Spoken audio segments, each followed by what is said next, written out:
The truth is starting to reveal, y'all. So as we take this journey of what really took place on January 6th that day, as Trump has pardoned all the January 6th, although we know some are still waiting to be released, the ones who are out, y'all, are telling it all. And they are telling their side and nothing but the truth of their side. Well, y'all, we finna dive into this very lengthy video, and I think it's well worth it because here is a couple from Sterling, Virginia, by the name of Thomas and Daphne um, Kasparic, and they are now telling their story. They were a couple who were actually picked up by the FBI, y'all, and they are now speaking. So, as the pardons are coming, the victims are able to tell their side of the story. So with that being said, y'all, we about to dive into this video, and then we're gonna chop it up towards the end. Let's get it. Can you pick up the criminal complaint there? Can you just Sure. read the charges, first of all, that were brought against you by the Justice Department? Sure. The first charge is entering and remaining in a restricted building or grounds, disorderly and disruptive conduct in a restricted building or grounds, disorderly or disruptive conduct in a Capitol building, parading, demonstrating, or picketing in any Capitol building. And what was the last charge again? It was called parading, demonstrating, or picketing in any Capitol building. That's 40 U.S.C. 5104. And you pled guilty to that. Yes, we've pled guilty to that. And why did you do that? We felt very highly compelled by the situation, as did a lot of other J6ers. Just a lot of pressure to take a charge, because if we didn't, there is what they call a penalty for that in the court system. So we had a really good attorney who advised us along the way, and we just decided to take the least of the misdemeanors that was in our plea agreement. Take me back. You can Say go it. ahead. Let me put this out of the way. Okay. Take me back to January 6th and describe what you saw and what you did, you and your wife. Excellent question. What we saw was the most amazing gathering of people ever. And we even climbed a tree and we could not see the end of the crowd. And the people were having fun. It was a serious event and we all knew it. And the people that converged on that place knew the reason that they were there was because they felt that the government was doing something that was against the Constitution and against our right to vote. So, but the people were friendly, joy-filled. Yeah, there's a few knuckleheads here and there like you'll get in any crowd, but I'm gonna guess it's 1 million people. And so we saw Trump speak. We were within eyeshot of Trump. It was a fabulous speech. He did say to march peacefully down there. And, you know, we went there specifically to have our voice heard and to see who our compatriots are in this country. And it was a phenomenal group of people. And tell me, you got down there and then what happened? What did you see? Well, first of all the roads were blocked. And we stood in line for 2 hours in the cold for a subway, for a metro train, and found out it was closed after standing in line for 2 hours. So we walked all the way from Pentagon City, all the way to where the speech was near the ellipse. So my wife and I walked the whole way. So what we saw was it was inexplicably shut down. And I can definitely vouch with him because me and my husband, we just left DC not too long ago to join the rally in the inauguration, and we also walked as well. We stood in line for like over 5 to 6 hours. So yes, it was a thing. When I tell you they are some die-hard MAGA supporters, yes, y'all. In the rain, sleet, and snow, yes. Dump trucks on entrance and exit ramps. It was kind of eerie in a sense. But as we walked all the way there, and the rally was amazing. And then we went to the Capitol, and then we walked all the way back to Pentagon City. That's what we had to do because of the logistics. And what happened at the Capitol, and why were you charged, you think, on what happened at the Capitol?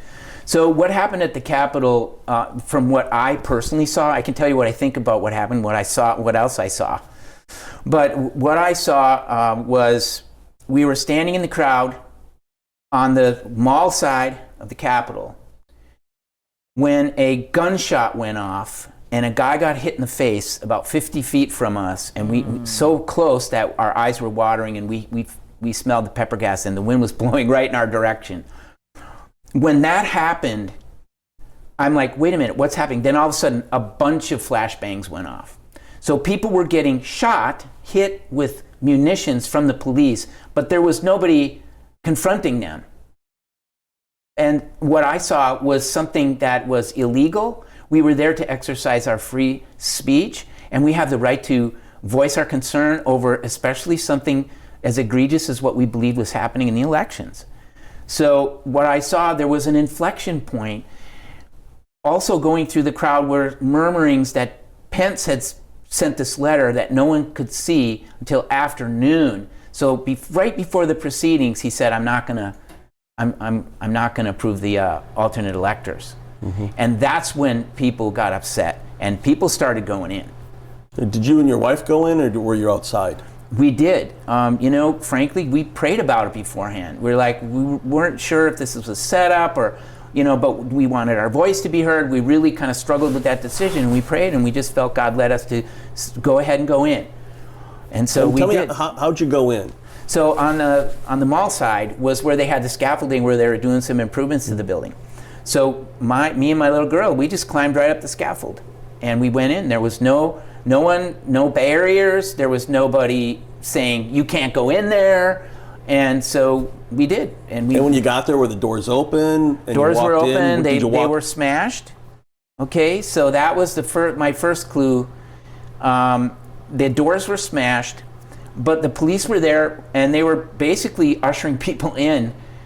And I couldn't figure out why they were doing that. Probably because there was a lot more of the people there than they were. So was it because of that, or was it something else? So I started to think something was a little different. And we went in. When you were inside, where did you go? And did any officers ever tell you to leave? No. So we went to Statuary Hall. And then we headed down another hallway. That totally elapsed time was about 12 minutes. So we were chanting, stop the steal. We knew that they could hear us from where we were, and that was good enough for us.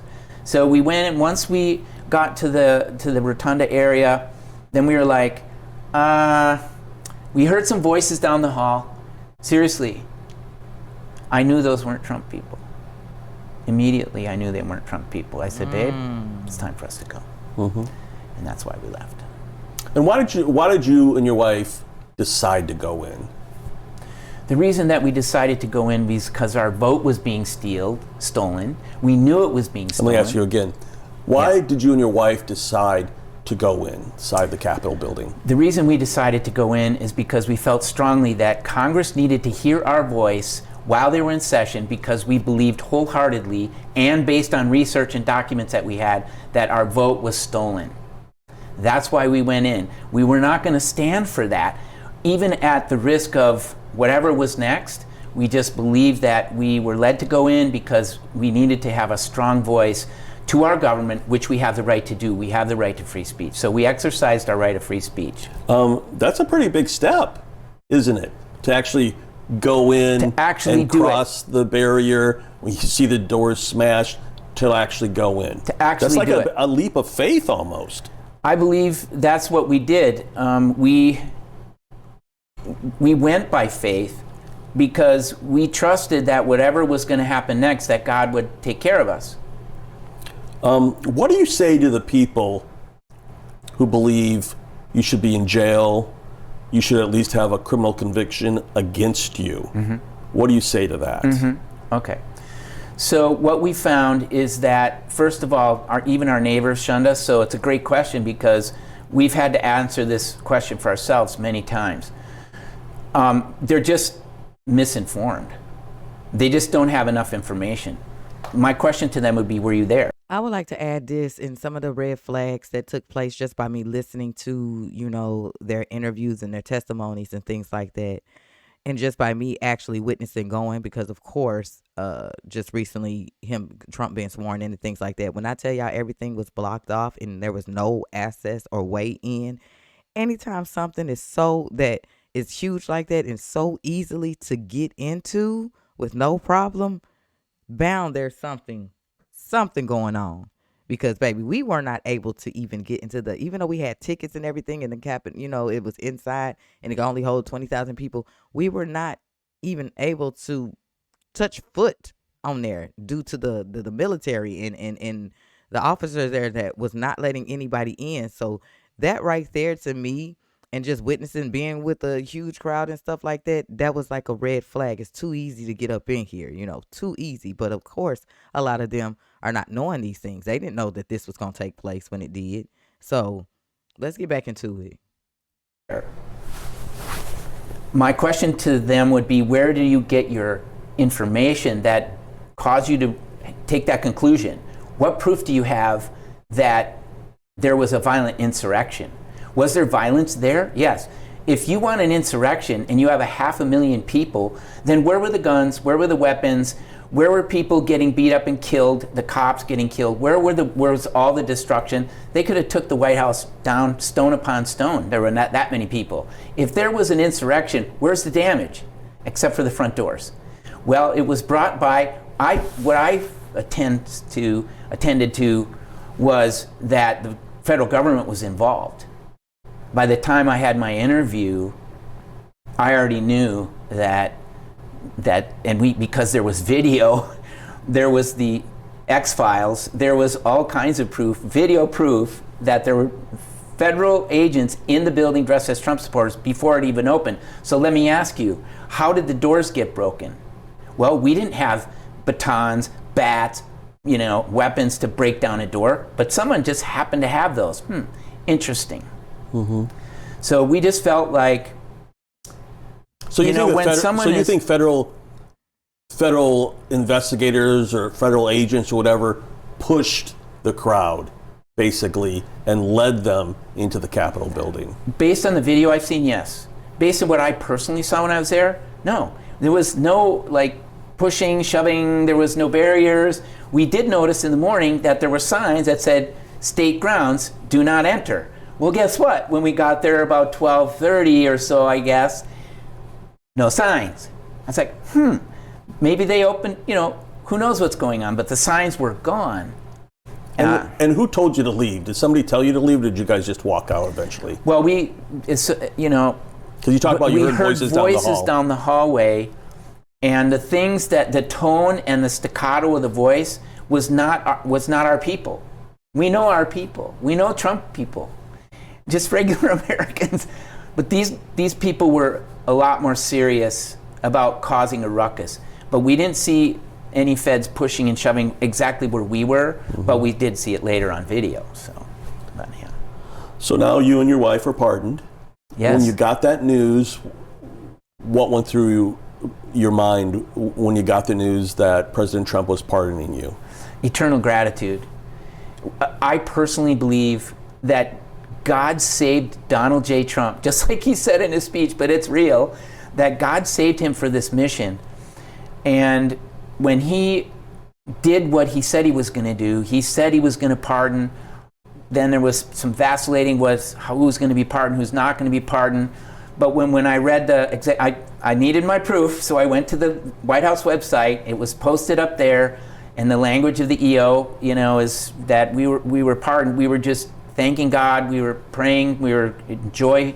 We were trying to reassess how much of this burden are we going to carry, because it was quite a journey to be arrested that way.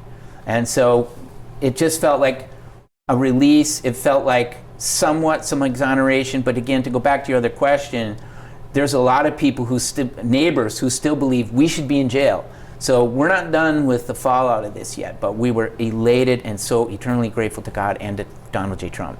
What do you say to the police officers, their families, Capitol Police, DC officers who some lost their lives, some were hurt?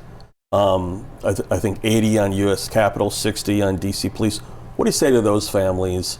Because obviously you're a minister. Yes. You have a lot of faith. Yeah. What do you say to them that some of those people were hurt? Yeah, great question. Well, first of all, I'm sorry that they got hurt. That wasn't the objective. And so there were people there who created violence.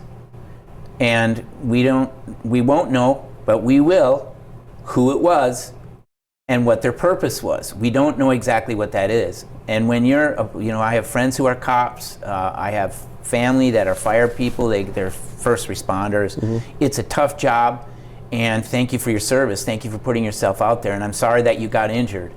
But I can say that if you know Trump people, if you know the people of middle America, just regular folks like me, that were not there to hurt people, that were there to have their voice heard, and things can get out of hand and scuffles can happen and stuff, but I think that what's been reported is a little overblown to what actually happened there. And yes, did they get hurt? Yes, they did. I don't know the circumstances of each and every situation, so who knows? But I'm very sorry that they got hurt, and I thank them for their service when I was there, and I thank them again. If President Trump was right here, right now, what would you say to President Trump for pardoning you and your wife? President Trump, thank you for doing the right thing. Thank you for listening to God and doing the right thing, regardless of the political fallout it may cause you. And I thank you from the bottom of my heart, because I have a family and I have a business that suffered under what happened, and we're so grateful that you pardoned us unconditionally, and now we're looking to pick up the pieces, get the burden off of us and the past behind us.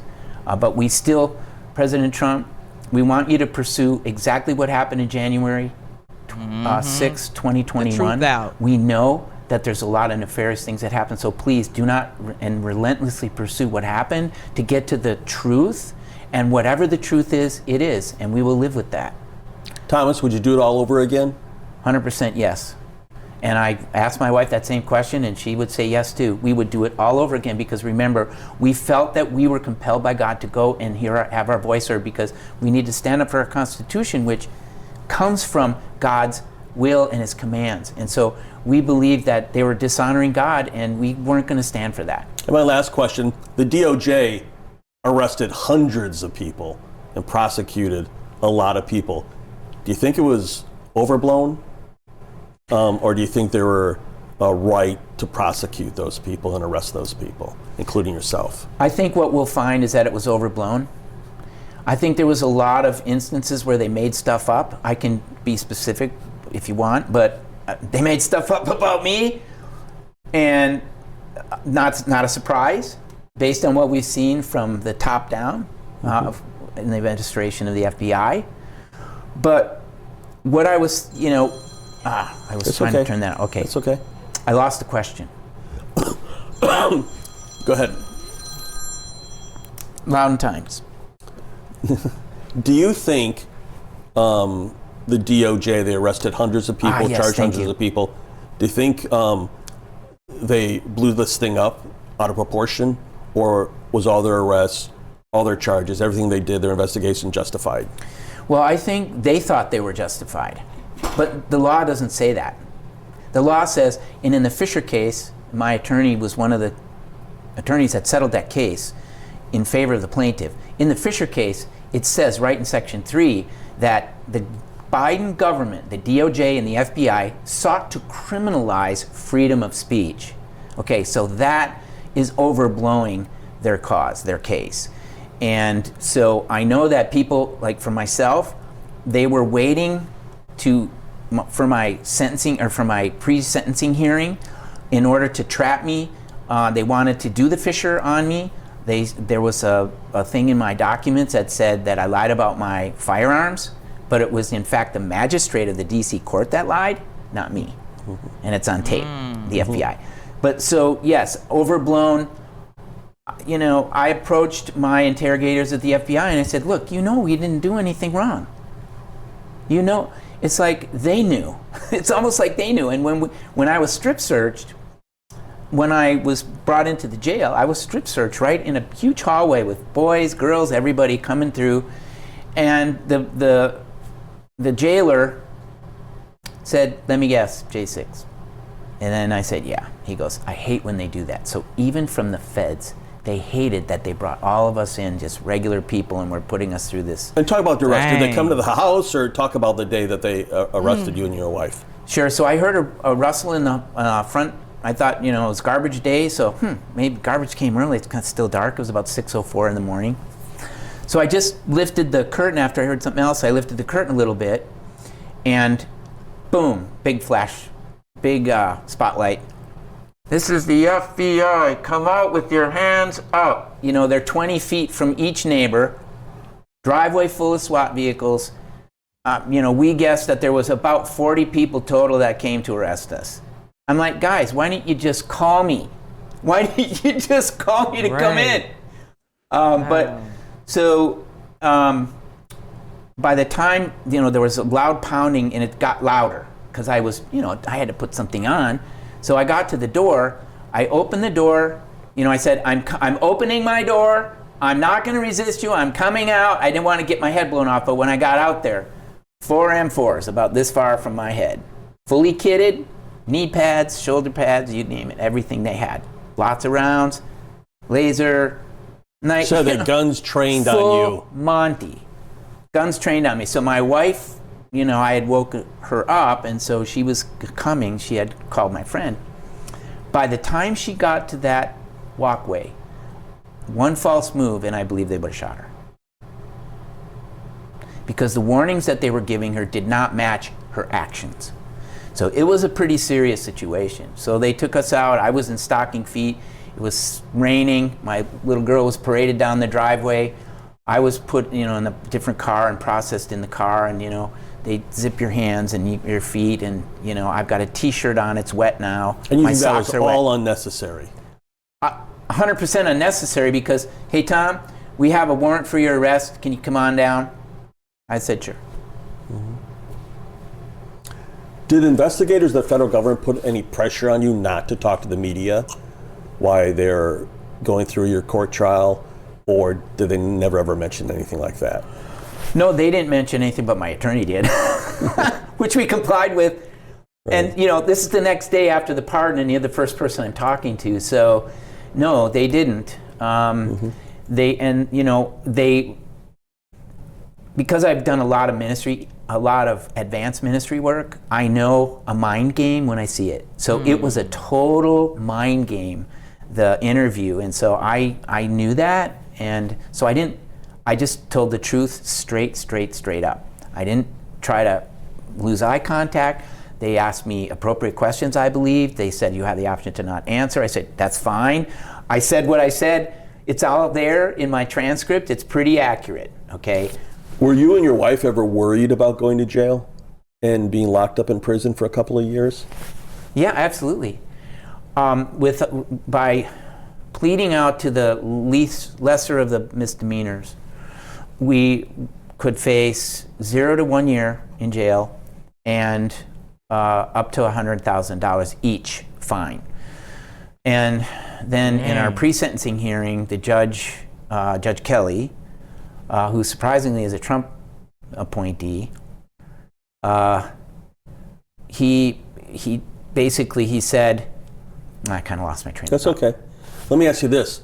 Do you have anything else to add? Did you want to say anything else? I think we kind of covered everything, but I just want to give you an opportunity if you wanted to say anything else. Mm-hmm. I kind of do, yeah. Yeah, go ahead. Yeah, I never lost for words. Go ahead. So right now, today, what you're seeing by talking to me is going to unfold thousands of times across the country. The news is going to come out. There's going to be investigations about what really happened that day. But if you want to know what really happened, sir, pick up the congressional record from January 6, 2021. The government itself documented every single thing that happened on the congressional floor that day. You read that and you tell me that it wasn't a government insurrection against the President of the United States, Donald J. Trump.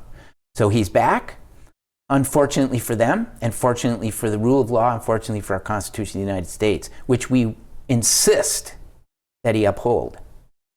We want to be safe, do your job.